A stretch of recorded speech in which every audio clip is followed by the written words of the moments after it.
Thank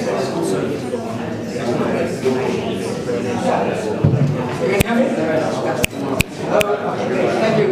If you don't mind, please could we move a bit forward for sense. Okay.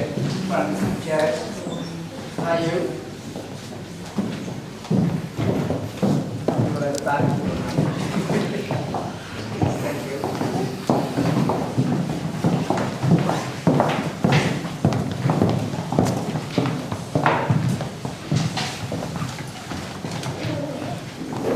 So welcome. Thank you very much. Thanks for coming, ladies and gentlemen and friends, for this beautiful evening. It's raining outside, I know, but it's still beautiful. If you don't mind, may I request if you stand up for a minute silence for the recording.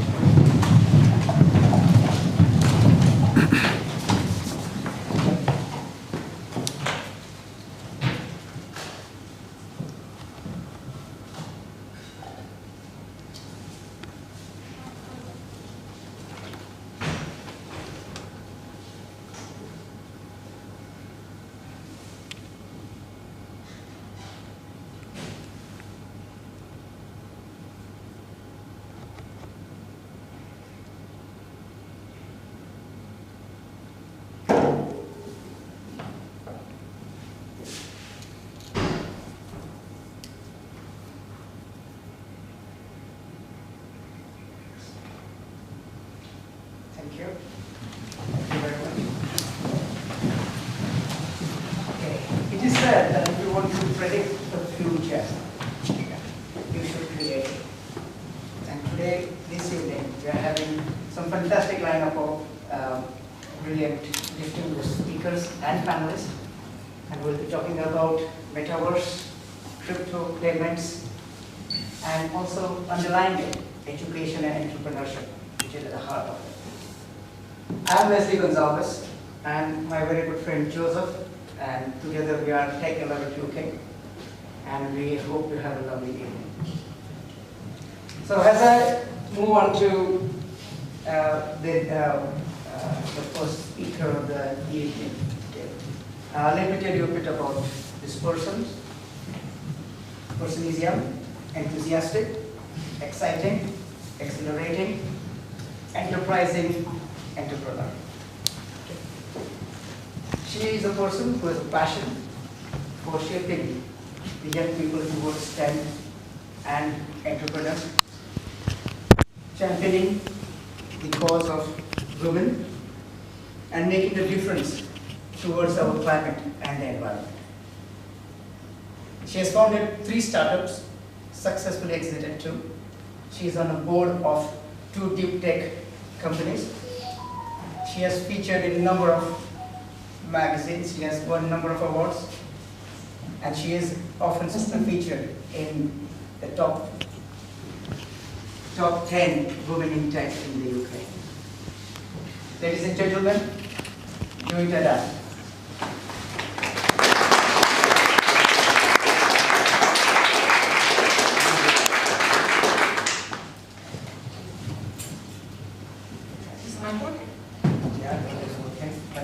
Before we start, I just want to say there's one thing about Joyeeta that you might not find on the social media web pages, okay? And that is her nurturing and caring attitude or personality. In 2019, I was doing a program at Oxford at FinTech Labs, and I happened to meet her. And we were just sharing ideas. We were talking about the challenges, about bringing ideas to the market. And she said, "How can I help you?" "Oh, I know this person. He's a good venture capital. You should talk to him." And I said, "Wow, there's somebody who here is willing to help." So thank you very much, Joyeeta. Thank you very much, and thanks for coming. As we start, one of the things I wanted to ask, how did you get started? How did you transform yourself from a young, educated person to the entrepreneur? Given the developments in Web 3.0, in Metaverse, how do you sort of channel young people towards this trend, towards entrepreneurship? Just want to see how your life and draw parallels with what young entrepreneurs of today would be looking for. Yeah. So surprisingly, I'm one of those people who did not plan to be an entrepreneur, who did not want to be one, and was as far away from it as you can imagine. I was studying physics and engineering, and I loved it, and I loved being a physicist. I did not want to do anything else with life. I was actually planning to apply to the space program, and had a bunch of things already planned where I wanted to go. So entrepreneurship wasn't part of the equation at all. But it so happened in my very first job, which I got at the Silicon Valley, and I was working in an R&D project in a company where we were building something at the crux of hardware software. The product turned out to be super successful. So people think corporate life cannot lead you to this, but it happened for me. So the product turned out to be super successful, so much so that the sales team wasn't ready to even sell it, but the product few of us built were already ready to make hundreds of millions. This is a huge company we're talking about. And in such a huge company, when you have an R&D project, you don't put just 10 people there unless you are expecting it to fail or have a wrong view. So we were like an accidental project. But it turned out to be so good that the CEO didn't know what to do. So he said, there's just one way to sell this. We have to get the R&D people with the account managers because there's no time to train sales in 6 months. So I ended up being that youngest person in the team who just meekly raised their hands in the lab and said, I'll go. So I was like, all right.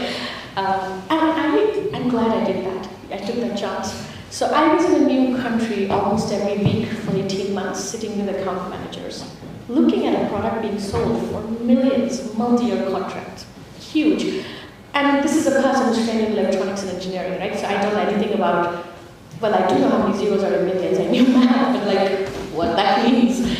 So it was shocking for me that that happened across the table. And I was only responsible for the tech bit, but I was like, this is cool. And for the first time, I realized that even though I come from the background of deep tech, which had no intersection with commerce at that time, I thought, there's actually a lot I can do there. And also, because I was very conscious about several causes in the world that you just spoke about, I thought if I want to participate in the future, I have to be part of the mainstream as well. I can't just sit on the sides and make judgments. I need to be out there. So I decided to join a bunch of Cisco VPs who were making a startup. I was their first tech co-founder. That exited within 18 months to a PE group, so I saw the whole life cycle of like entry to exit in 2 years, which was great. And then I said, okay, maybe I can be the CEO next time, with a great deal of hesitation.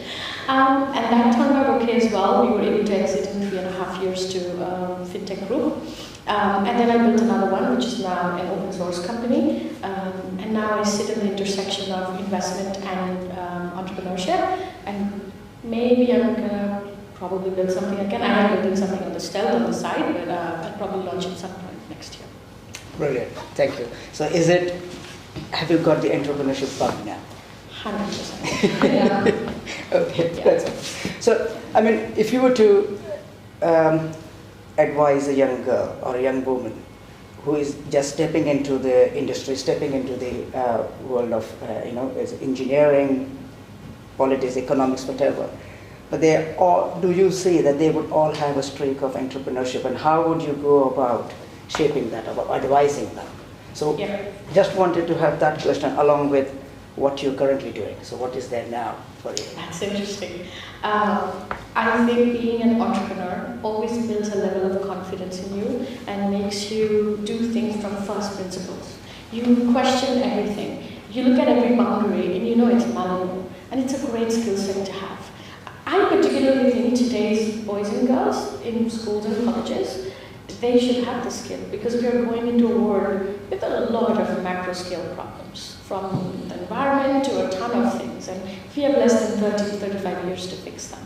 So if we have a population where every single child is not growing up with the capability to question and knock down walls, I mean, we won't be able to solve them, and we'll be in a great deal of trouble. So I think it's a great skill to have. It did wonders for me.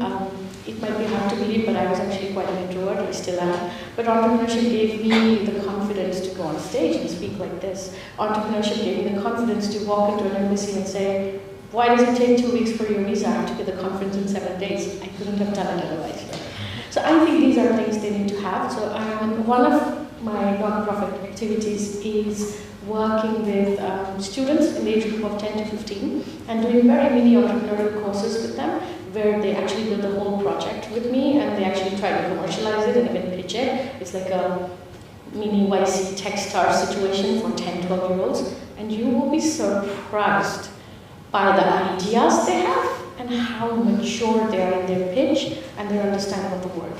It gives me great hope for the future. I mean, it's not my main activity, I do it on weekends, but I look at some of their pitches and demos and I'm like, I'm not that worried about the future. These people will solve it. They're like really good. Yeah. Brilliant, brilliant.